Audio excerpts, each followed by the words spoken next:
I never told her who I really was. Not about the years I spent in the shadows of war, breathing through a sniper's scope. Not about the quiet operations that never made the news. Not about the badge I still carried, hidden under layers of lies, the one that tied me to the CIA. To her, I was just Tom. Simple. Ordinary. A construction worker with tired hands and a loyal dog. But the night I overheard her whispering in the dark, everything I had buried clawed its way back. "Baby, this idiot doesn't suspect a thing," she breathed into the phone. "Send your men tomorrow. Make it look like a robbery gone wrong. I've already set everything up to destroy him." Her voice, soft as silk, cut through me sharper than any bullet I'd ever fired. The kitchen that night was quiet but alive with sound. The clatter of dishes, the hum of a radio, the soft snore of Buster, my old hound, curled at my feet. My calloused hands moved steady through the sink, each plate shining when I set it aside. I lived in details. I lived in patience. Eleanor's humming drifted in from the living room, sweet but distant. "Honey, did you remember to call the plumber about the sink?" she asked casually, stepping into the doorway. "Already handled it," I said, drying my hands. "He's coming tomorrow." She leaned against the frame, auburn hair spilling over her blouse, the kind of blouse that cost more than my entire closet. "Oh, I thought you were working tomorrow." "Took the morning off. Figured I'd be here when he comes." Her reaction was small, so small most men would have missed it. A flicker in her eyes, a slight tightening around the mouth. "You didn't have to do that. I could have handled it." Her fingers tapped lightly against her thigh. "I'll be home anyway." I shrugged. "No trouble. You know how these guys overcharge if they think no one's watching." Behind my calm smile, the weight of everything I wasn't saying pressed hard against my chest. 8 years as a Marine sniper. 5 years inside the CIA. All of it had trained me for this, watching people, reading their movements, spotting the crack beneath the mask. And Eleanor, she had cracks. "Speaking of work," she continued, pulling out a bottle of wine from the fridge, "Trevor's been pushing us hard. Wants record sales this quarter." Trevor. The name made my jaw tighten. "Thought you said he was a pain in the ass," I replied evenly, drawing another plate, listening for what she wasn't saying. "He can be," she said, pouring herself a heavy glass, "but he knows what he's doing. The commission system he's setting up could change everything for us." Us. Once, that word had meant a future. Once, it had carried weight. Now it felt hollow. She offered me the bottle. "Want a glass?" "Got an early start tomorrow." I kept my tone flat, but my mind sharpened. She didn't notice. Or maybe she didn't care. She drifted into the living room, phone already in hand, the glow of the screen painting her face. The soft click of our bedroom door followed. I finished the dishes slowly, controlled. My instincts had been buzzing for weeks, a storm beneath the surface. That storm was about to break. I moved to the living room, where my phone waited on the table. Harmless to anyone else, but fitted with listening gear I'd built myself. Precautions. Just in case. I slid the earphones in. Eleanor's voice came clear, low but sharp. "Baby, this idiot doesn't suspect a thing." The words sliced through me. "Send your men tomorrow. Make it look like a robbery gone wrong." Then another voice. Trevor. Smooth. Confident. "Don't worry, beautiful. By this time tomorrow, you'll be a grieving widow. We'll finally be together. Just make sure it's clean." Her answer was cold. "I don't want complications. The insurance money will set us up. Just one more night." I pulled the earphones out. My face hardened, every trace of love I'd once had for her turning into something colder, something darker. I took out my other phone, the one she didn't know existed, the one that connected me back to the life I'd promised myself I'd left. Typed fast. Need equipment. Tomorrow. Life insurance scenario. The response came quick. Understood. Location? Usual spot. 0600. I deleted the exchange. Slipped the phone away. My mind was already moving 3 steps ahead. Buster stirred, lifting his head. I whispered, "Come on, boy." Let's get some air. We stepped into the backyard. I unlocked the shed. Inside, waiting like old friends, were the tools of who I really was. The rifle, the gear, the life I had never really escaped. You okay, honey? Eleanor's voice drifted from the back door. Sweet. Soft. Poison. Just checking my tools, I said, stepping out with a faint smile. Tomorrow's project. She smiled back, warm and convincing. Don't stay up too late. You need your rest. Of course, dear. The lie slipped from me like second nature. But deep inside, I already knew. By tomorrow, everything would change. I watched her vanish into the house, her shadow swallowed by the warm glow of the hallway light. My mind was already moving ahead, blueprinting tomorrow in ruthless detail. She wanted a grieving widow. I'd give her something far different. The night air was heavy with jasmine, the kind of sweetness that once meant peace. I remembered planting those bushes with her last spring, the dirt on my hands, the smudge across my nose, her laugh filling the yard. That memory should have hurt. Instead, it was hollow, a dead echo. In its place was something colder, calculating, the edge of focus I hadn't felt since my last mission overseas. Tomorrow, Eleanor and Trevor would understand what betrayal cost when it was dealt to a man like me. They weren't facing the quiet husband. They had woken the predator. The shed behind my house had always been my retreat. Tonight, it wasn't a refuge, it was a war room. The door creaked shut behind me, sealing me into a world that smelled of metal and gun oil. Familiar. Grounding. My rifle sat in its case, waiting. I lifted it, the weight balancing perfectly in my grip. I ran a cloth down the barrel, slow, methodical, each motion as natural as breathing. Buster sat in the corner, watching me with steady eyes. You remember this, don't you, boy? I whispered, before we played civilian. His ears perked, tail tapping lightly. My mind drifted back, 3 years earlier. A summer barbecue. Laughter, smoke from the grill, cold beer in my hand. I had stood apart, scanning exits, mapping the crowd, when she appeared. Eleanor. Bright smile, confident stride. You look like you're planning an escape route, she teased. It caught me off guard. I actually laughed. Force of habit. Though these days I'm just a construction worker. She tilted her head, eyes sharp. There's nothing just about building things that last. Her hand brushed my arm, light, deliberate. I'd felt a jolt then. I didn't realize it was the spark of a fuse that would one day burn everything down. Back in the shed, I set the rifle aside and moved to the locked cabinet in the corner. Inside, my past lived on in neat compartments. Devices. Tools. A second life hidden in shadows. I pulled motion sensors, a communication jammer, small enough to disappear into a pocket but powerful enough to choke every signal in range. Should have seen it sooner, I muttered to Buster. He wagged his tail, as if he already knew. I dialed the number on my secure phone. A man's voice answered quickly, alert even at this hour. Mateo speaking. It's Baker. Need your expertise tomorrow. The kind that leaves no trace. A low whistle. Must be serious if you're calling me here. What's the scenario? My wife. Hello. They hired hitmen. I need their digital trail scrubbed when I'm finished. Silence. Then disbelief. Eleanor? The real estate agent. The same, I said flatly, gripping the phone tighter. I need it all. Communications. Financials. Anything that ties them together. Then I need it to vanish at the right moment. Mateo exhaled. Consider it done. You handling the physical side.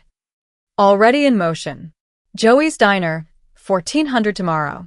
I'll give details then. We ended the call. The phone slid back into my pocket.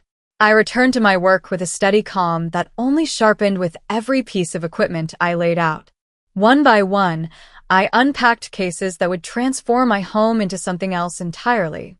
A trap. A killing ground. Not for me, but for the men walking into what they thought was an easy payday. As I checked each item, my mind replayed the signs I'd ignored for too long. Eleanor's late-night phone calls, the expensive clothes she suddenly needed for work, her nervous glances when I came home early. I'd let her believe I was blind. Let her believe I was just a trusting husband. In truth, I had been recording, documenting, building a file. Patterns had formed. Meetings with Trevor. Questions about my schedule, careful and rehearsed. I pulled a notebook from the drawer. My handwriting stayed precise, military neat. Motion sensors at every entry point. Jammers to cut communications. Surveillance cameras with backup power. Remote trigger lockdown. Combat kniv, zip-pièce, taser. Smoke e grenades, non-lethal.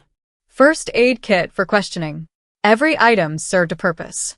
I wasn't preparing to survive. I was preparing to dismantle them piece by piece. I checked my watch. 0200. Time enough to finish and still keep up the act. By dawn, Eleanor would expect me in bed, slipping back into the role of the oblivious husband. One last time. I locked the gear away. As I shut the final case, my hand brushed an old photograph. Me in dress blues, a medal pinned to my chest. A man hardened by battle, before I let softness dull the edge. I stared at it for a long moment.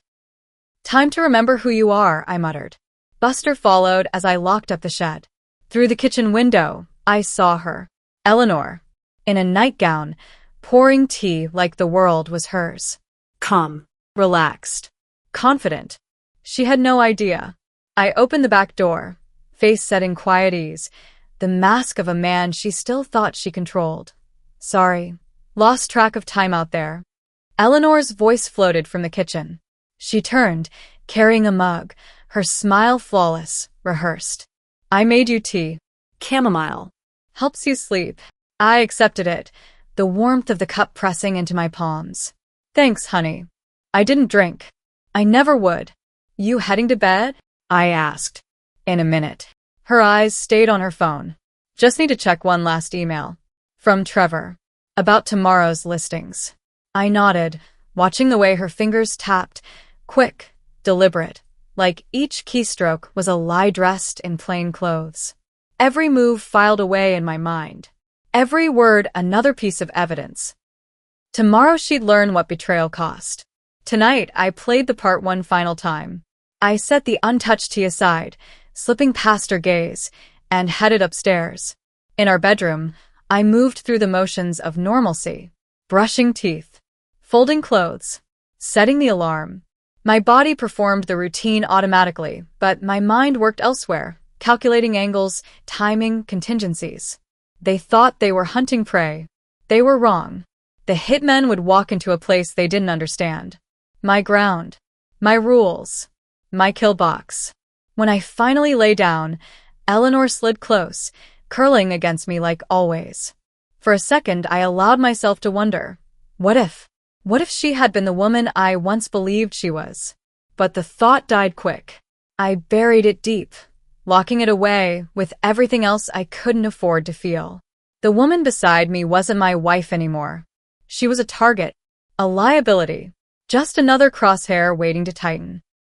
The construction site roared with the noise of machinery, steel beams swinging overhead. I worked alongside my crew, movements precise, controlled, even as sweat ran down my back. The mask held steady, though my mind never left the plan unraveling inside my head. Baker. Mike, the foreman, waved me over. I secured the beam and walked across the dust and noise. What's up, Mike? Got a call from your wife earlier, he said, frowning. She said she's been trying to reach you. Everything okay? Phone acting up. I smiled easy. Lied smooth. Yeah, must be. I'll check in with her at lunch. Inside, my jaw locked. I knew exactly why she was calling. She wanted confirmation, my schedule, my whereabouts. To make sure I'd be exactly where she needed me when her men came knocking. The thought cut deep, but my face gave nothing away. At precisely 1,400 hours, I parked outside Joey's diner. Faded paint. Rusted sign. The kind of place no one looked at twice.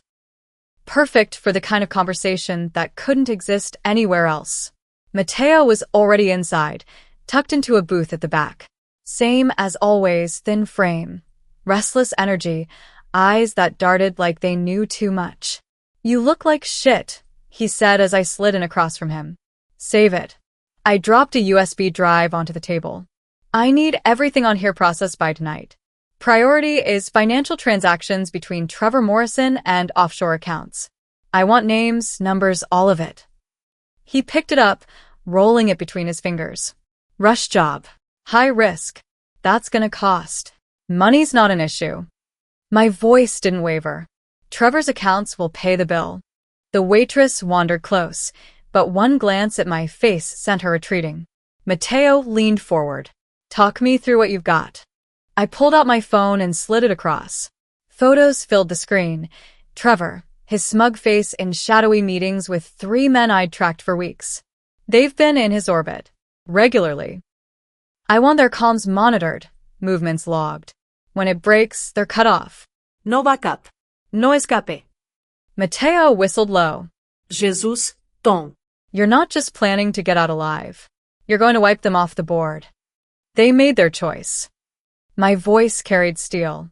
Now they deal with the consequences. For the next hour, we broke it down: frequencies, blind spots, countermeasures. Mateo sketched diagrams on a napkin, his mind working angles I hadn't considered. "The jamming device has to be tuned exact," he warned. "Too strong and your own gear shuts down. Too weak, and they'll get a signal out." Handle it, I said. He nodded, then hesitated. "What about Eleanor? She's not just another target. You loved her." I leaned back, face hard. Love is for civilians. She chose her side. By late afternoon, I was back at the site.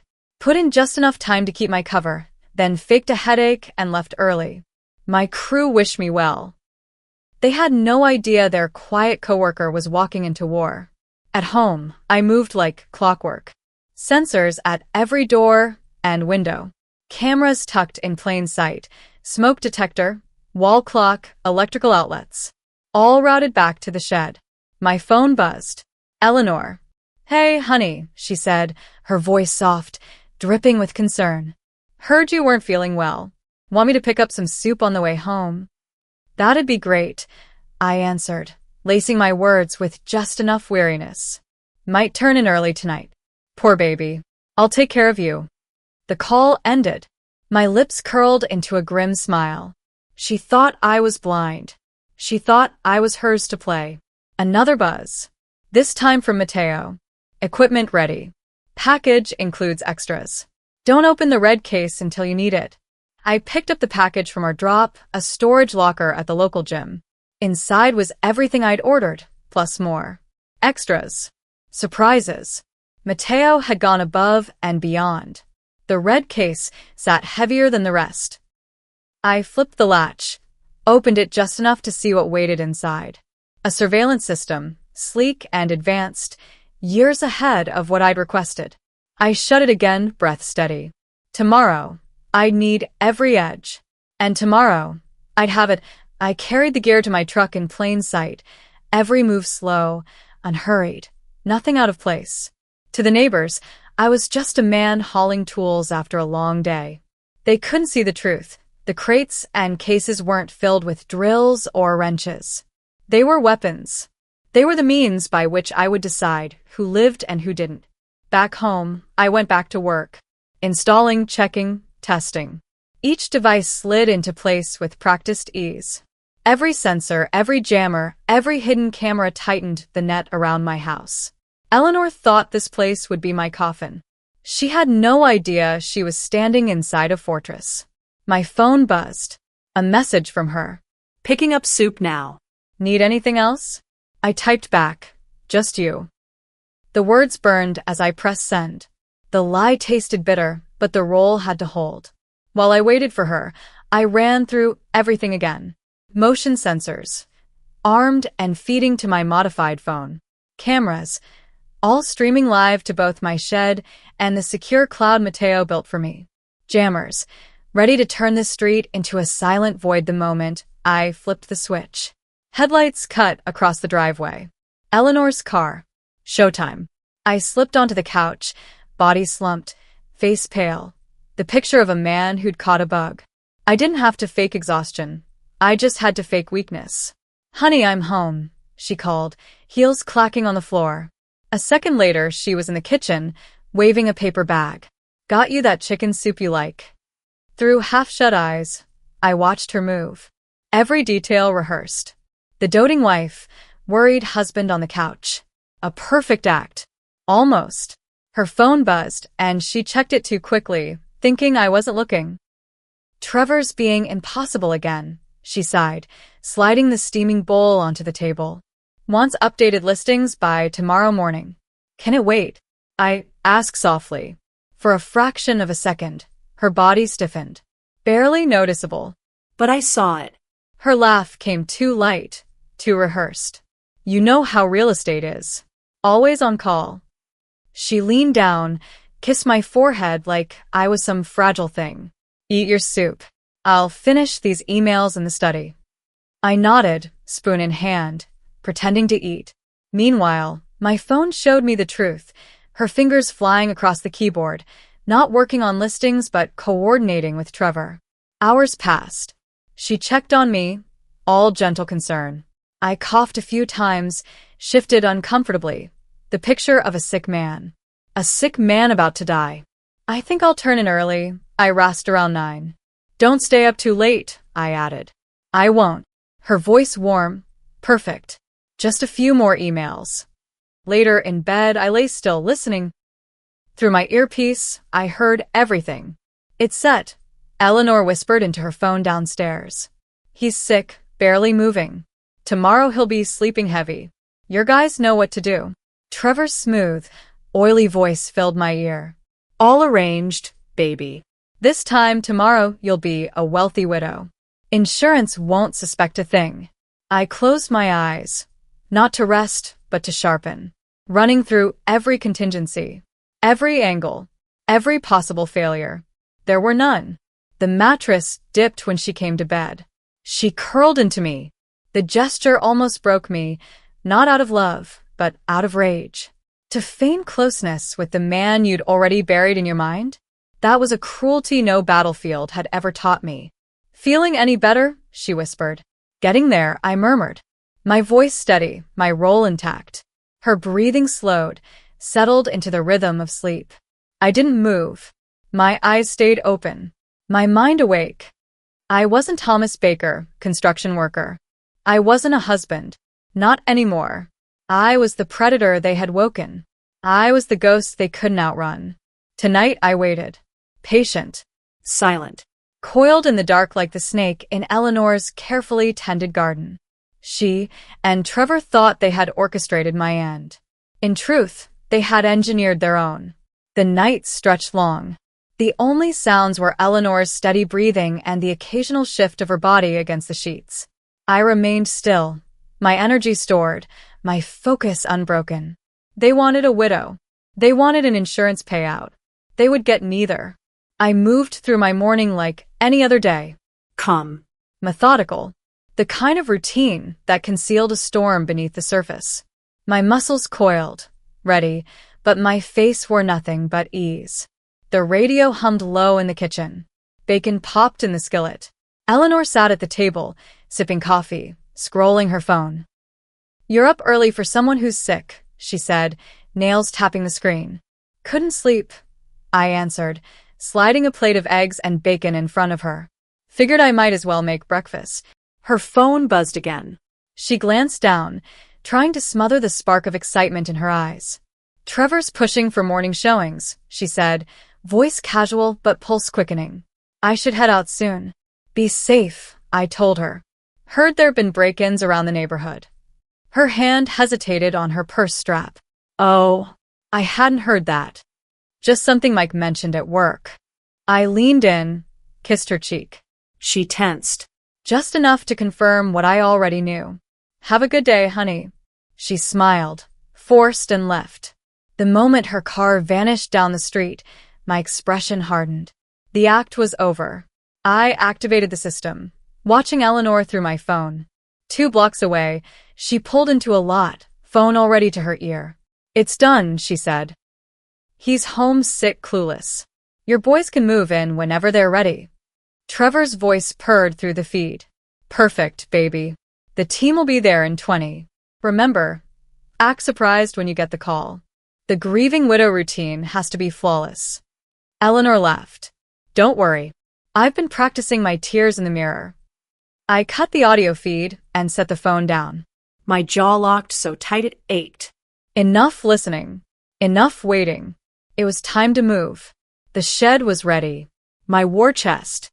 Every piece of equipment powered, primed, waiting for a single command. Motion sensors lined the entryways. Listening devices whispered across every room. On my monitor, the street feed flickered.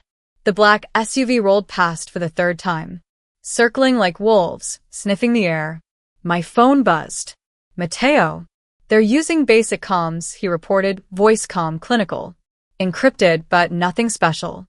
Your jammer will bury them. Good, I said. Stay on Trevor's line. The second he panics, I want to know. Already watching. But Tom, these guys, they're not street punks. I pulled their files. Ex-military. Bad paper discharges. Black work since. They've done this dance before. A cold smile tugged at my mouth. Then they'll recognize what's coming. The SUV stopped. Doors opened. 3 men spilled out. The leader was a wall of muscle, tattoos curling over thick arms. He moved with that quiet, efficient control only a soldier carries.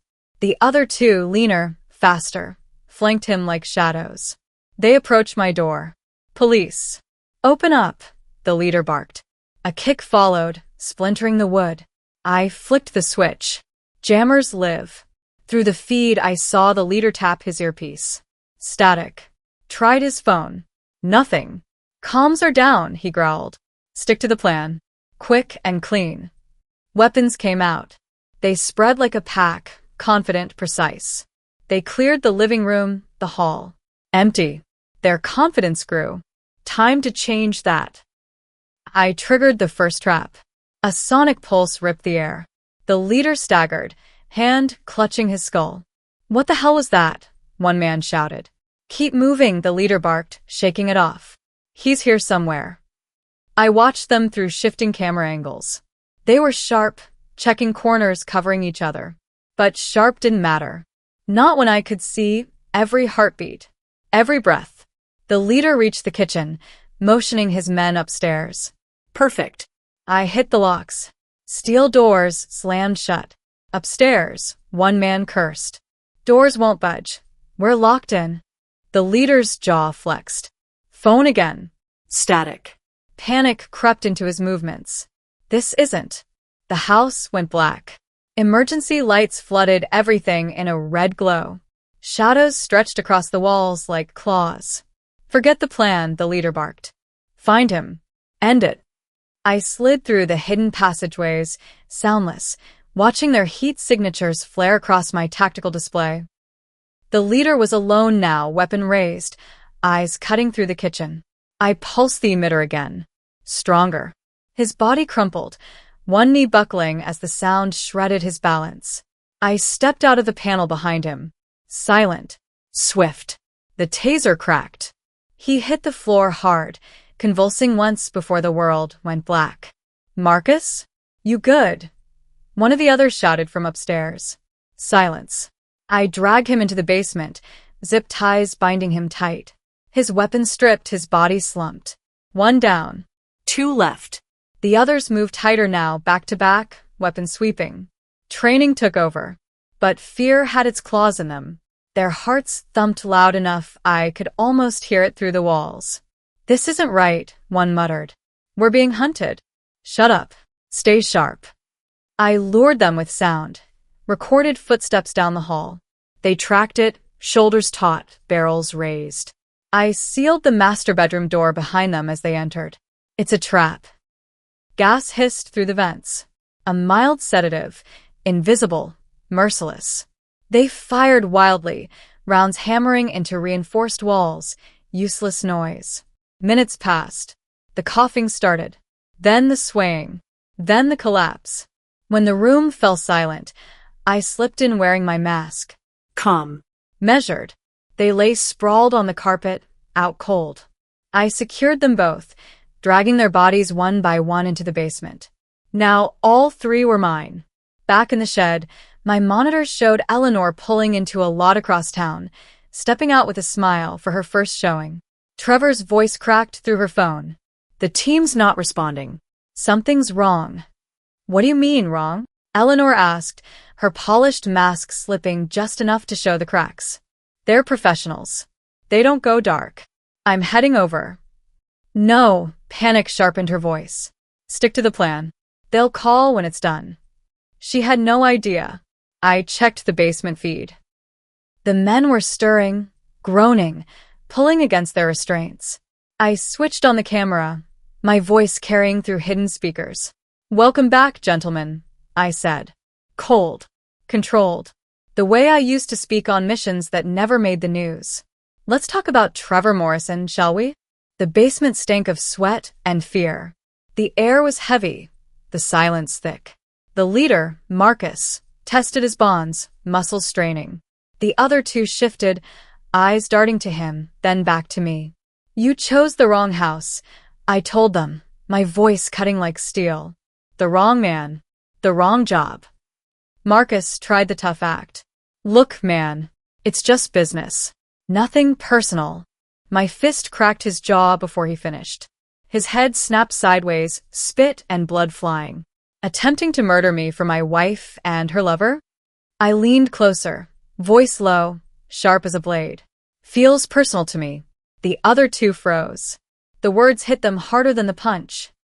Their eyes flicked between me and each other, realization dawning. "They didn't tell you that part, did they?" I asked, pacing slowly. "Told you it was just a quick hit. A fake robbery. Easy money." I stopped, staring down at them. Their silence told me everything. "Now you know the truth." "Let me guess," I said, circling them like a wolf testing the herd. "Trevor promised you 50 grand each? Maybe 100? The youngest of the three swallowed hard. His eyes darted. His voice cracked. "How do you—" "Shut up, Dave," Marcus snapped, his lips split, blood dripping down his chin. He still tried to sound like the leader, but fear was already eating at his edges.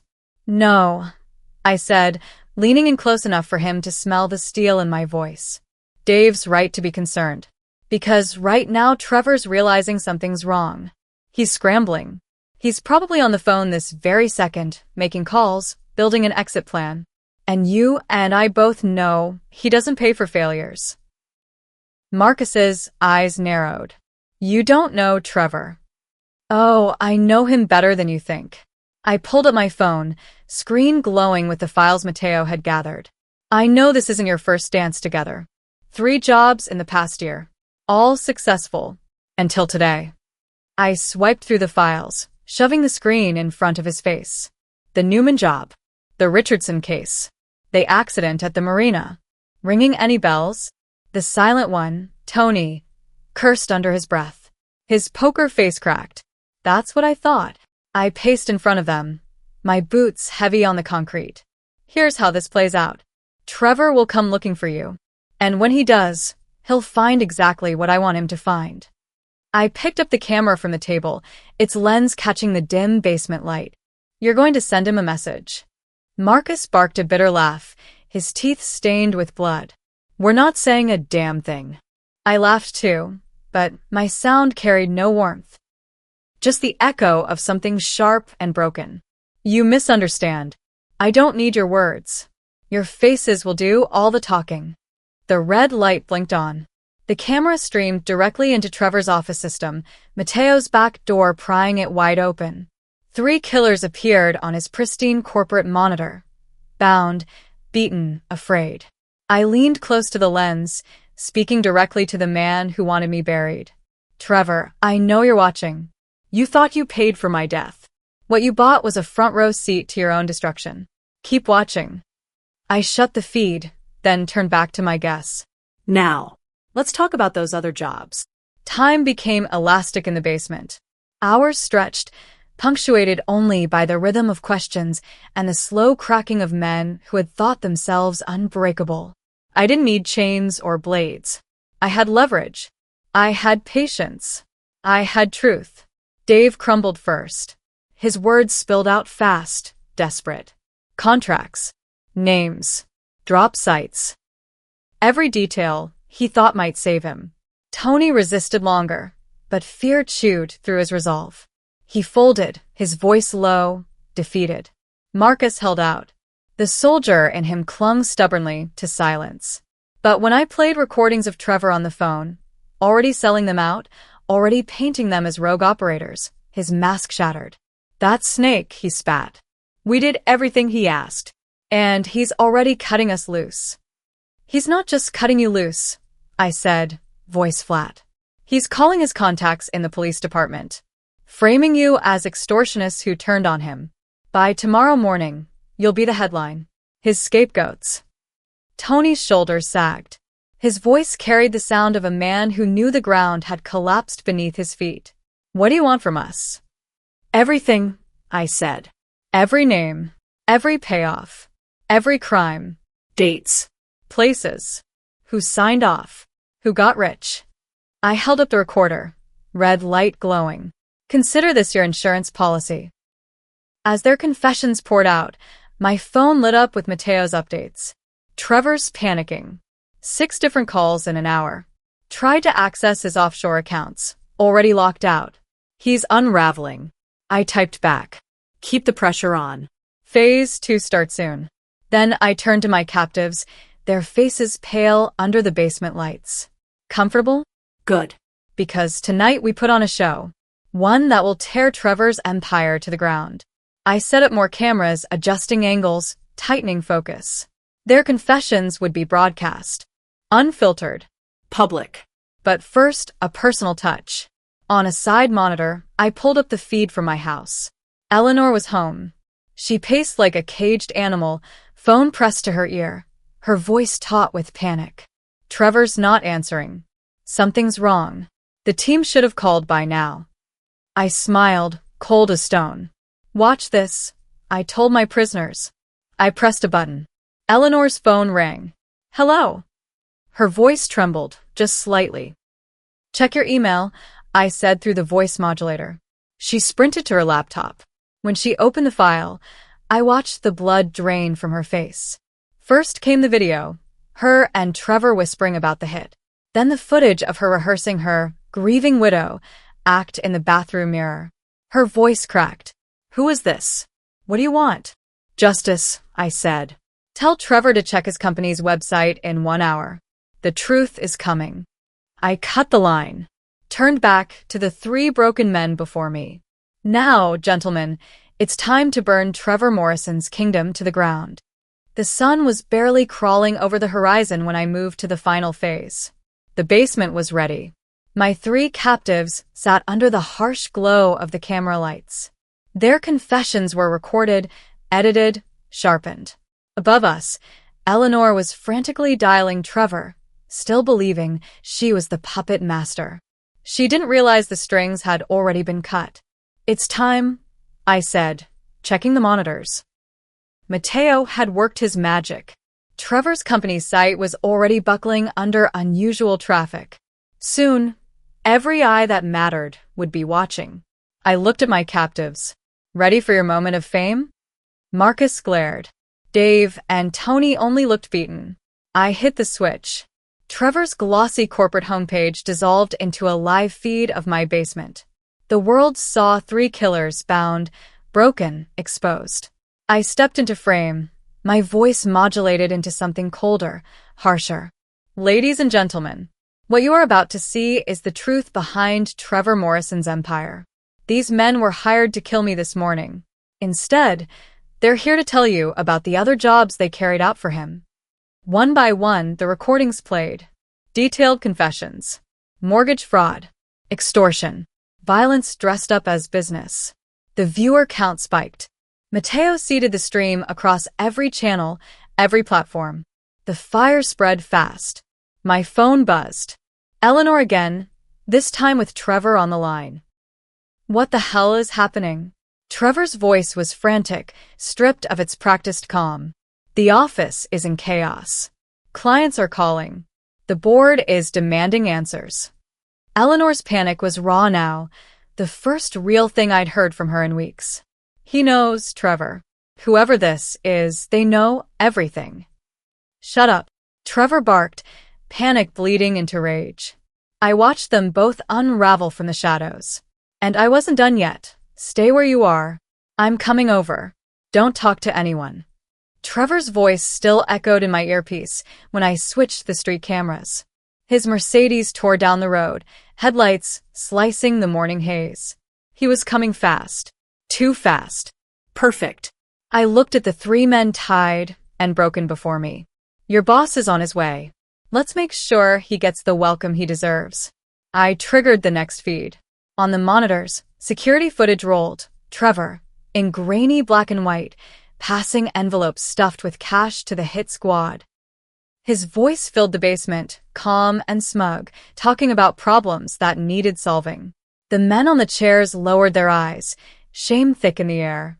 Then came the sound I'd been waiting for, Trevor's footsteps pounding down the stairs. Fast. Angry. What the fuck is going on? Marcus? Dave. His voice cracked as he hit the bottom step. Then he froze. Three men bound, beaten, staring back at him like ghosts he hadn't expected to see. And then me. Hello, Trevor. I stepped from the shadows. My voice was calm, unaltered. Mine. Watching recognition spread across his face was like watching a storm rip through glass. Baker. His lips barely formed the word. Fear rushed in behind it. But how? Surprised? I asked, moving closer, each step making him shrink.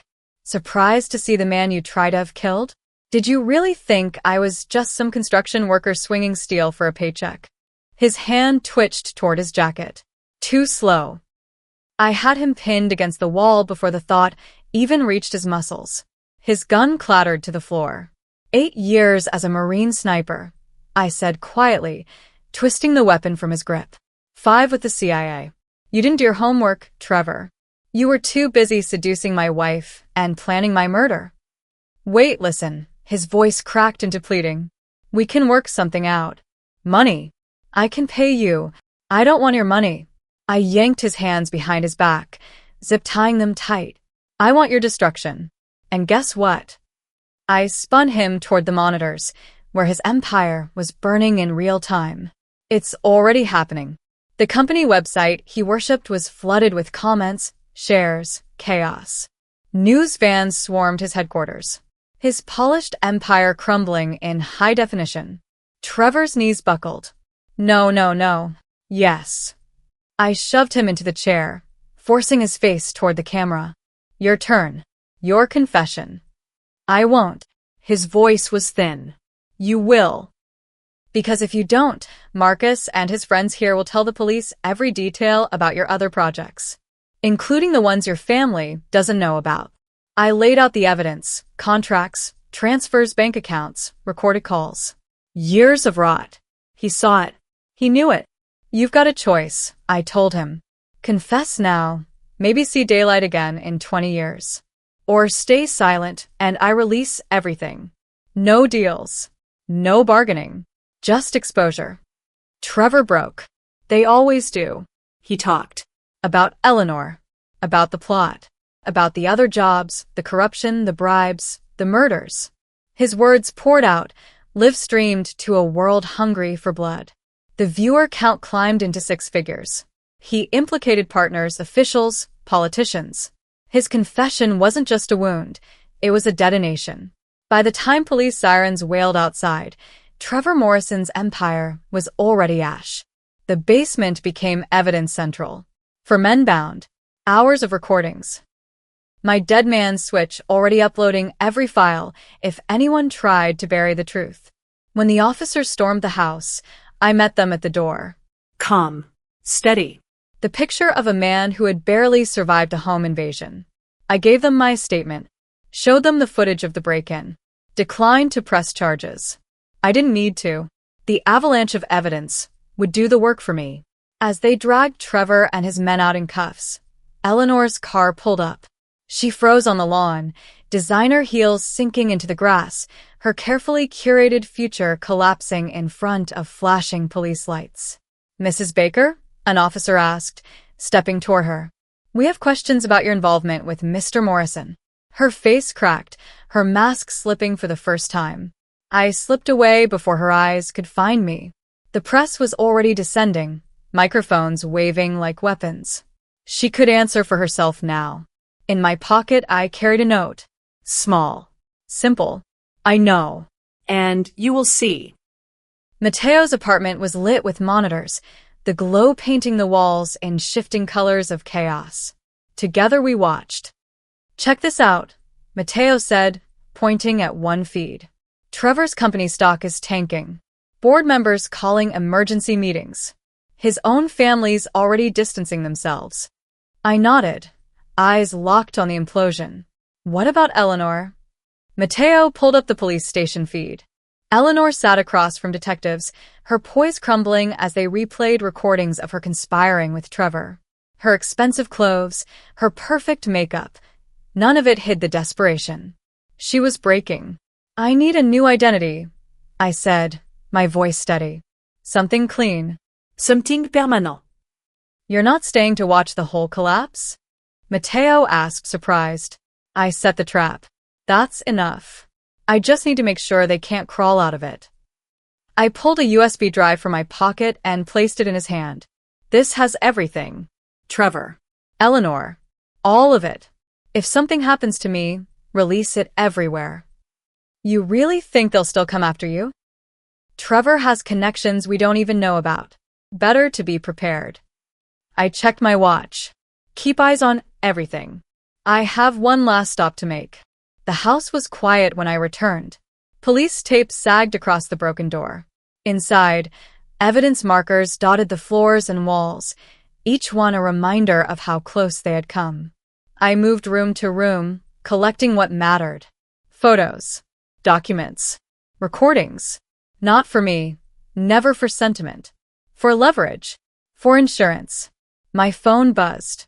Alerts filled the screen. Real estate mogul Trevor Morrison arrested in murder-for-hire plot. Prominent realtor Eleanor Baker implicated in husband's attempted murder. Morrison family empire under federal investigation following shocking confessions. The plan was working. The noose was tightening. And the world was finally seeing them for what they truly were. Eleanor's perfect facade was in ruins. For years she had polished that image. A sharp, smiling realtor in tailored suits, the woman who could close any deal with a glass of champagne in hand. But now, her betrayal was splashed across headlines. Clients ghosted her. Colleagues whispered. Her name had become poison. While her world fractured, I made one final sweep of the house. Every room, every drawer. I couldn't afford mistakes now. In the bedroom, I stood at the edge of the bed, the silence heavy around me. I placed a single note on her pillow. Just a few words. I know. And you will see. Words sharp enough to cut her to the bone. Words that would follow her into every restless night, reminding her that she had underestimated me, her husband, the man she thought disposable. Back at Mateo's, the screens told the story of a perfect storm. Trevor was denied bail, the judge calling him a flight risk. Eleanor was under house arrest, her assets frozen, her influence stripped away in one brutal stroke. What now? Mateo asked as the sun sank and the city lit up in neon. Now we wait, I said, eyes never leaving the screens. Let them stew. Let them lie awake in cells and mansions turned prisons, wondering how it all slipped through their fingers. Let them feel the weight of a perfect plan that didn't just fail, it detonated. News channels ran their endless loops. Trevor's polished grin, once plastered on billboards and bus stops, was replaced with mugshots. His name, once synonymous with power, now chained to disgrace. Eleanor's booking photo was worse. Mascara streaked down her face, her eyes wide with disbelief, as if the universe itself had betrayed her. Mateo leaned back in his chair, voice low. You know they'll eventually figure it out. That you weren't just a construction worker. That their ordinary husband was something else entirely. By then, I said, stretching my sore muscles, it won't matter. I'll be gone. And they'll have nothing but years in prison to replay their choices. The screens kept pulsing with fresh updates. More arrests. More revelations. Trevor's empire collapsing brick by brick, exposed as nothing more than a hollow structure built on lies. I watched it unfold with cold satisfaction. This wasn't the end. This was only Act 2. The destruction of their reputations, their freedom, that was just the beginning. The real punishment, the true dismantling of their lives, was still ahead. Another chapter waiting to be written. For now, I had done what I promised. I'd turn their own trap against them, exposed them, broken them. Get some rest, I told Mateo, my voice flat but certain. Tomorrow's going to be busy. Trevor Morrison sat alone in his office, surrounded by glowing screens that no longer displayed market gains or property portfolios, but his ruin. Every channel, every feed, replayed the scandal in high definition. The murder plot, The bribes. the fraud, years of rot unearthed in a single day. Sir, his secretary's voice trembled through the intercom. The board is demanding an emergency meeting. Trevor ignored her. His fingers flew across his phone, desperate to reach the offshore accounts that had always been his safety net. Each attempt returned the same cold message. Access denied, Mr. Morrison. The door opened. A uniformed security guard stepped inside. The police are here, sir. They have a warrant. The mask he had worn for decades cracked. His hand trembled as he reached for the crystal decanter on his desk, pouring a heavy glass of scotch. He downed it in one swallow. Tell them, his voice rasped, stripped of its usual silk. Tell them I'll be right out. His phone buzzed one last time. A message from an unknown number. How does it feel, watching it all burn? He didn't have time to respond. Detective Sarah Chun walked in, flanked by officers. Seasoned, sharp-eyed. Her tone carried no room for games. Trevor Morrison, you are under arrest for conspiracy to commit murder, fraud, and a growing list of charges still being catalogued. This is absurd. Trevor tried, flashing the old charm, though his voice shook. There's been a misunderstanding. Save it for your lawyer, Chun snapped. Your hitmen are in custody, already talking. And you helpfully live-streamed your empire of crime to the entire city. Congratulations. As they cuffed him, Trevor's gaze swept the office one final time. Employees, once sycophants, filmed with their phones, smirking as his kingdom fell. In the holding cell, the reality hit him like a hammer. His lawyer came cold and clinical. Your father wants you to know the trust fund is frozen. The family will not be posting bail. Trevor surged to his feet. He can't do that. That money is mine. Actually, he can. The trust has a morality clause. You violated it spectacularly. Alone, Trevor paced. Each call he made rang unanswered. Business partners. Friends. Even Eleanor. Silence. A guard approached with fresh news. Your accounts are flagged. The feds are digging. They're involved now. Trevor collapsed onto the bench, his mind clawing at the edges of denial. The plan was supposed to be simple. Kill the husband, take the wife, continue the empire. Instead, it had triggered an avalanche that buried him alive. Court the next day was worse. The prosecutor laid it all out, every fraudulent deal, every bribe, every crime. Your Honor, the prosecutor said, voice steady, we have overwhelming evidence. The attempted murder of Thomas Baker is only the latest in a long pattern of criminal activity. Trevor's lawyer shifted, sweat beading. My client maintains his innocence. Save it. The judge cut in. Bail denied. Mr. Morrison is remanded to custody. Back in his cell, the visits came one after another. FBI agents, each with new questions, new charges. They spoke casually, almost with pity. Someone's been feeding us information for months, building this case piece by piece. Trevor froze. His mind raced back to me, the quiet man he had dismissed, the husband he had written off, the construction worker who had become his executioner. For the first time, Trevor Morrison understood just how completely he had underestimated me. The Morrison name had once carried weight, built over generations, gilded with prestige, whispered with envy. Now it was radioactive. Even his own blood couldn't bear the stench of Trevor's disgrace. Your father wanted this delivered personally. The lawyer slid a sealed envelope through the bars. His tone was formal, detached, like he'd already erased Trevor from memory. Trevor's hands shook as he tore it open. The words bled like acid across the page. You have brought shame to our family. You've destroyed not only yourself, but everything we built. You are no longer a Morrison. Do not contact us again. The paper slipped from Trevor's grip. His mask, already cracking, shattered completely. That night, in the silence of his cell, he broke. Wealth gone. Power gone. Name erased. He was nothing. And somewhere in the shadows I was watching. Just as I had planned. Eleanor Baker once ruled rooms with her smile. She could close million-dollar deals with a handshake, charm investors with a glance. Now she stood in a cramped apartment that smelled faintly of mildew, its thin walls rattling whenever the neighbors slammed a door. The glamorous house she'd once flaunted gone. The elegant furniture, the crystal, the staged perfection, all replaced by thrift store cast-offs. Her designer wardrobe looked grotesque here, like costumes from a life that wasn't hers anymore. The phone that once pulsed with calls from clients, friends, admirers, silent. When it did buzz, it brought nothing but ruin. Another client firing her.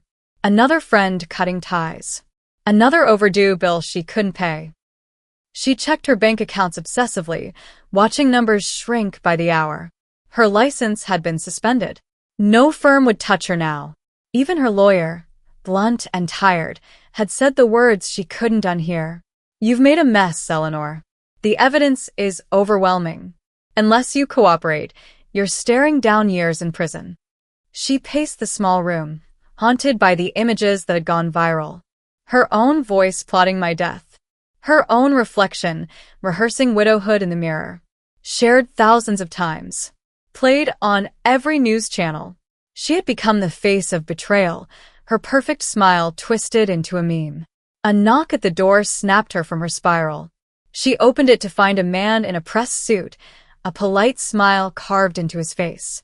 Mrs. Baker? He asked smoothly. Her voice cracked. Yes, I'm here regarding your assets. My assets. Yes. The forensic accountants have questions about transactions between you and Mr. Morrison. Her stomach dropped. They weren't stopping. They were peeling back every layer of deceit she had stitched together with Trevor. I don't know anything about that. She tried to shut the door. The man's foot blocked the frame. His tone hardened. Cooperation now may help you later. She let him in, numb, as he laid out the ledger of her sins. Fraud, money laundering, conspiracy. The charges piled higher, each word heavier than the last. When he left, she collapsed onto the sagging couch. Her phone buzzed. A message. No name. Just words. How's the view from rock bottom? She threw the phone across the room, but she couldn't escape the truth. This was her doing. Her greed. Her ambition. Her betrayal of a man who had loved her without condition. The next day, humiliation found her again. At the grocery store, a former client spotted her. Isn't that the woman who tried to have her husband killed? The whispers spread like wildfire. Eleanor abandoned her cart, fled to her car, slammed the door, and sobbed until her chest ached. She thought of me then, my quiet strength, my loyalty, the simple happiness I once offered her.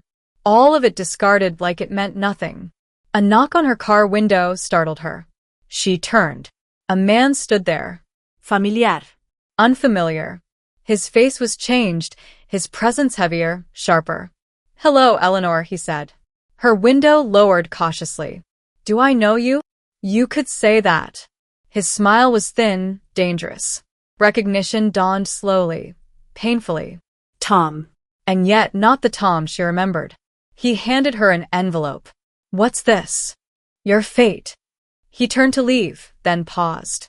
His words cut colder than the autumn wind. I know. And you will see. Inside the envelope, her entire betrayal was documented in black and white. Every crime, every false deal, every secret she thought buried. At the bottom, one final line. Justice comes in many forms. Her hands trembled as she read. And finally, it hit her. I was never just the simple man she dismissed. I was something far more dangerous. And she had been foolish enough to betray me. Chapter 9. The New Dawn. Miles away, I found peace.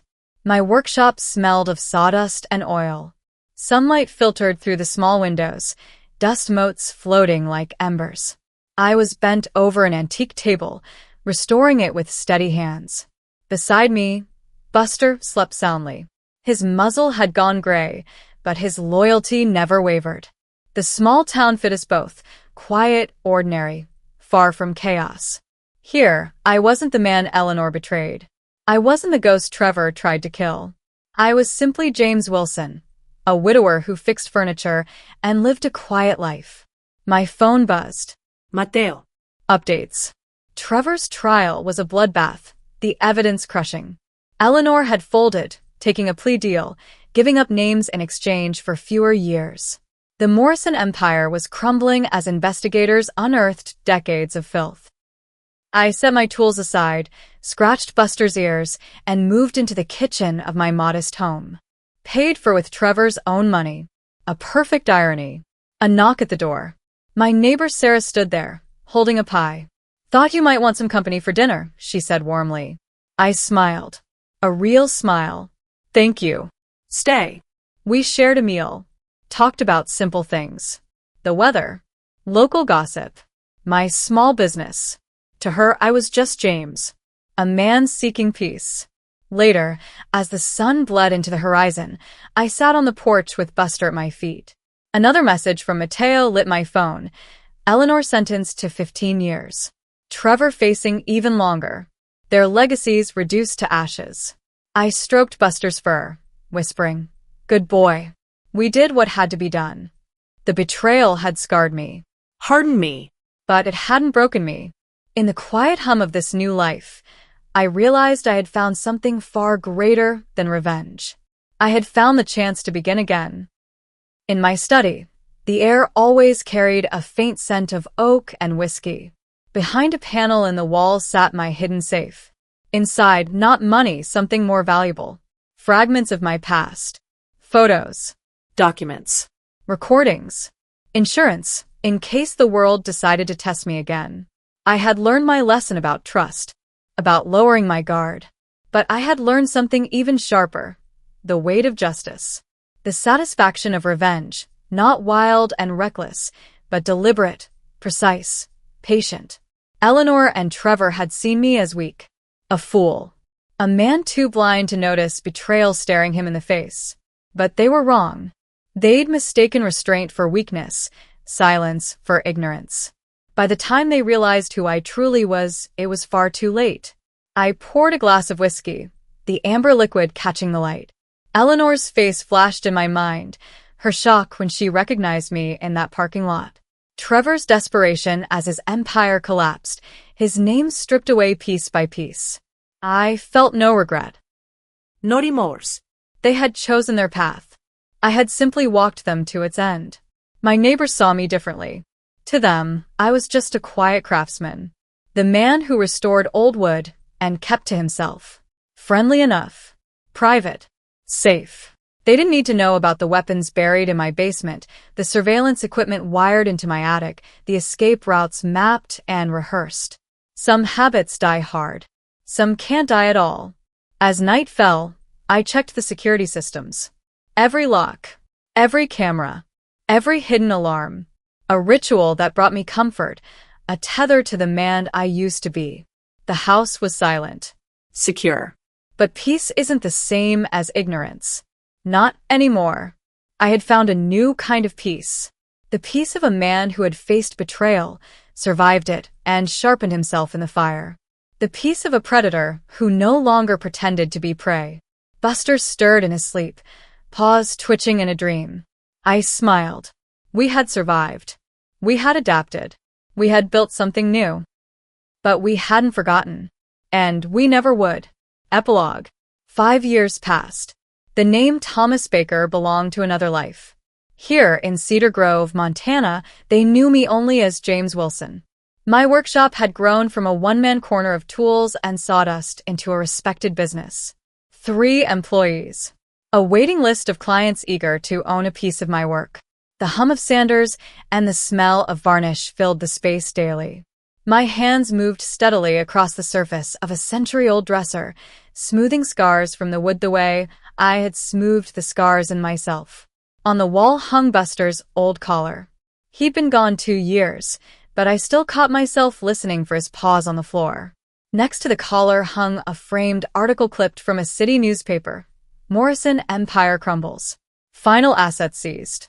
Even now, the headline made me smile. Trevor Morrison had been sentenced to 30 years. No parole. His last attempt to cut a deal had backfired when evidence I had planted surfaced, exposing even more of his corruption. He had tried to outmaneuver me until the very end. He never realized he'd been trapped from the start. My secure phone buzzed. Mateo's weekly update. A short message. Trevor's appeal denied. Eleanor up for parole next month. Already rejected. Thought you'd want to know. I typed back a single acknowledgement. Eleanor had served 5 years of her 15. Rejection would break her all over again. Another reminder of the price of betrayal. The doorbell chimed. Sarah walked in, carrying 2 containers of homemade stew. Her smile was warm, uncomplicated.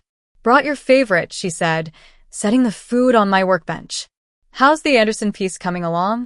Almost finished, I told her. Just some inlay left.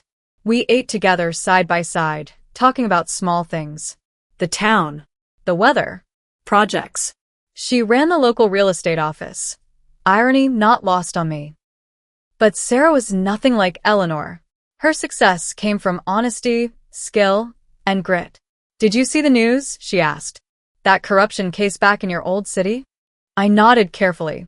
The Morrison case still made headlines now and then. Each new revelation was another nail in a coffin I had built with my own hands.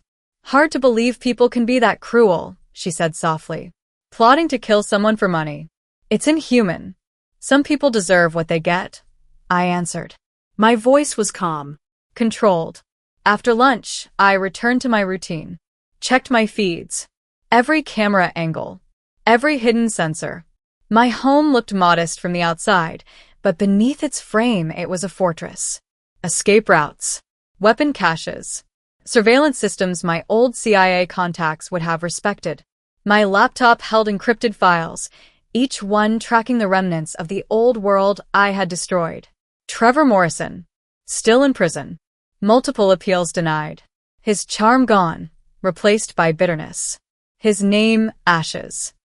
His body aging fast. Eleanor Baker. Prisoner 24,789. Year 5 of 15. Broken by depression. Marked by paranoia.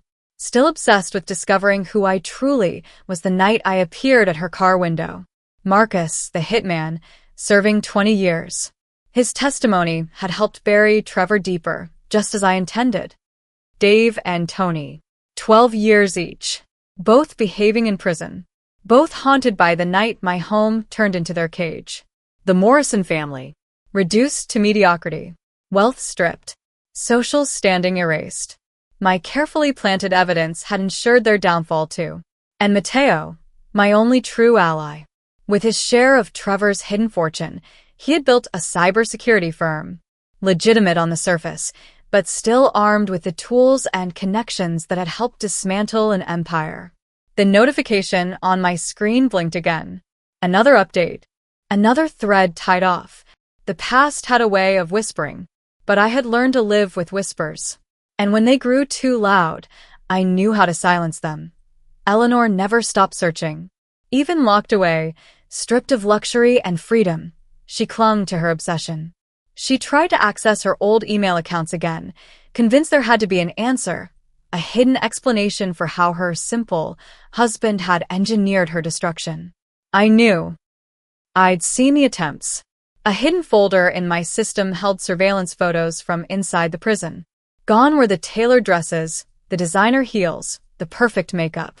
Now only a hollow-eyed woman in gray scrubs remained. Her face carried the weight of choices she could never undo.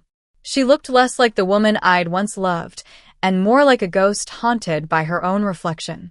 My phone buzzed. Not from Mateo this time, but from a different channel. Old CIA contacts. Loose threads from another life. The message was short. Former Morrison associate asking questions about Thomas Baker. Want us to handle it? I stared at the screen. The past never dies. It ripples. Always. Better to cut the ripple before it turns into a wave. My reply was simple. Send me the details. I'll take care of it. That night, I drove back to my ranch. Isolation suited me. Long sight lines. No surprises. The security system confirmed all clear as I pulled in. Sarah's car sat in my driveway. She was inside, setting out ingredients on my kitchen counter. Her laughter warmed the room as she handed me an apron. You can't live on diner food forever, she teased. I let myself enjoy it. The smell of sautéed garlic, the sound of pots clattering. Sarah was good company, honest, direct. Nothing like Eleanor. Still, my heart stayed guarded. Trust was no longer a gift I gave lightly. My phone lit up again. Another update from Mateo. Eleanor had been in the prison infirmary after a breakdown. This time, she claimed her ex-husband was a government assassin. No one believed her. Perfect. Her truth sounded like madness, the perfect camouflage. I plated dinner, listening as Sarah told stories about her day, the small-town gossip, the frustrations, the little joys. She was content with simple pleasures, grounded in honesty. Everything Eleanor never was. You're quiet tonight, she said, brushing her hand over mine. Just thinking about an old project, I told her. And it wasn't a lie. After she left, I checked the feeds again. News flashed across my laptop. Trevor Morrison found unconscious in his cell. Another failed attempt to escape through the only door left to him. I closed the screen and poured a whiskey. The ice clinked against the glass as I stepped outside. Montana nights stretched wide and endless. Quiet. Secure. A piece I had chosen carefully. The town saw James Wilson, craftsman. They'd never know about the weapons behind the wine cellar door. The escape vehicles hidden in plain sight. The alternate IDs and accounts ready for the day I might need them. Prepared. Always. A shooting star tore across the sky. I thought of Eleanor's hunger for luxury, her desperate climb toward status. Now she lay in a cot, her dreams replaced with nightmares. Trevor, too, once a king of boardrooms, now shackled, forgotten, raging at walls that would never open. Their hired muscle, Marcus, Dave, Tony, rotted in their own cages. The men who thought they were predators had discovered too late they'd walked into the jaws of something far deadlier. My phone buzzed one last time. The CIA contact. Loose and tied. Morrison's man won't be asking more questions. I typed my thanks. Deleted the thread. Clean. Simple. Inside, I opened my safe. Among the documents sat a single photograph. Me. Younger. Dressed in marine blues. A commendation pinned to my chest. That man had never needed wealth or suits or recognition to prove his worth. He knew who he was. I know it now, too. The sink still carried Sarah's dirty dishes. I washed them carefully, each plate scrubbed until it gleamed. A ritual. Ordinary. Yet it pulled me back to that night years ago. The night Eleanor plotted my death while I scrubbed plates, blind to the storm gathering in my own house. This life fit me better. The shop. The wood. The quiet rhythm of building instead of destroying. Sarah's company. Warm but never demanding more than I could give. The town, a community that accepted me without asking questions. But beneath all of it, I remained the same. The predator who had turned his hunters into prey. Tomorrow would look like any other. I'd open the workshop, shape wood into beauty, share a meal with Sarah, smile and nod like James Wilson, the quiet craftsman. And when no one was watching, I'd skim my feeds, update my escape routes, and keep my blade sharp. The simple life I once dreamed of, that was fantasy. Dangerous. What I had now was real. Awareness. Readiness. Control. That's where peace lived. And in their cells, Eleanor and Trevor still woke screaming from nightmares they couldn't outrun. Haunted by me. By the quiet man they had underestimated. By the trap they'd walked into. I finished my whiskey. The ice melted away. Coyotes howled in the distance, announcing their presence to the night. I smiled. I understood them. Predators never apologize for being what they are. Eleanor once called me boring. Trevor dismissed me as insignificant. They learned the cost of such arrogance. Their prison walls weren't their punishment. The true punishment was knowing that I lived free. Beyond their reach. I locked the house. Every motion deliberate. Tomorrow would bring new threats, new ripples. I was ready. I would always be ready. In the end, revenge wasn't the victory. The victory was reclaiming myself. Shedding illusions. Embracing the truth of who I was. Eleanor's betrayal had been brutal, but also a gift. It burned away weakness. It revealed strength. Let Trevor rage. Let Eleanor search for answers she'd never find. Let the world believe Thomas Baker had disappeared. In Montana, James Wilson lived. Strong. Silent. At peace. With his solitude. With his vigilance. With the predator inside him. The last light went dark. Silence filled the house. Somewhere out in the hills, the coyotes called again. And I smiled. Because justice had been served. Lessons had been carved into stone. And no one would ever underestimate me again.